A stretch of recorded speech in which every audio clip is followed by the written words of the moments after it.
पूरा रमज़ान जितने मर्ज़ी पकौड़े खाएं, आपकी सेहत के लिए नुकसानदेह नहीं होंगे और ऑयल की भी बचत होगी।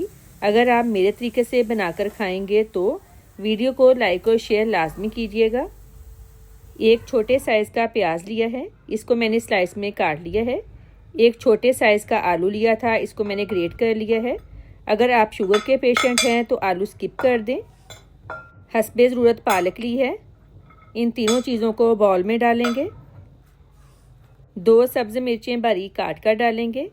नमक 1 टीस्पून, लाल मिर्च powder 1/2 teaspoon, crush chilli 1/2 teaspoon, कसूरी मेथी 1 टीस्पून, कुटा खुश्क धनिया 1 टेबलस्पून, कुटा अनारदाना 1 टीस्पून, गरम मसाला पाउडर 1/2 टीस्पून। अच्छी तरह से मिक्स कर लें।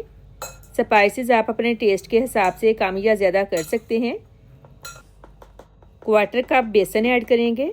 कमेंट करके लाजमी बताएं आप किस कंट्री से मेरी वीडियो देख रहे हैं। सूजी 1 टेबलस्पून। सूजी से पकोड़े बहुत क्रिस्पी बनेंगे। पानी डालकर पतला सा मिक्सचर रेडी कर लें। और मेरे सारे व्यूवर्स का बहुत शुक्रिया, आप मेरी रेसिपीज़ पसंद कर रहे हैं। ये देखें, ये वाली कंसिस्टेंसी परफेक्ट है। 1 कप पानी लिया था, इतना सा पानी बचा है। तवे पर 3 टेबलस्पून सरसों का ऑयल डालें। सरसों का ऑयल सेहत के लिए नुकसानदेह नहीं है।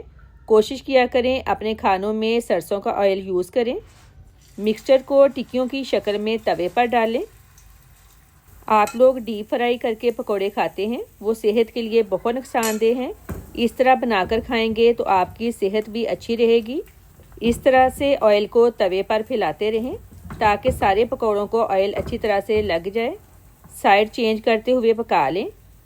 फ्लेम लो टू मीडियम रखेंगे। आप पकोड़े किस तरह से बनाते हैं मुझे कमेंट करके लाजमी बताएं। पकोड़े रेडी हैं, निकाल लें। यकीन करें ये इतने मज़े के और क्रिस्पी बनते हैं। मेरे कहने पे एक दफ़ा लाजमी बनाकर खाएं। आप हमेशा इसी तरीके से बनाकर खाएंगे। वीडियो को लाइक और शेयर करें। अल्लाह हाफिज़।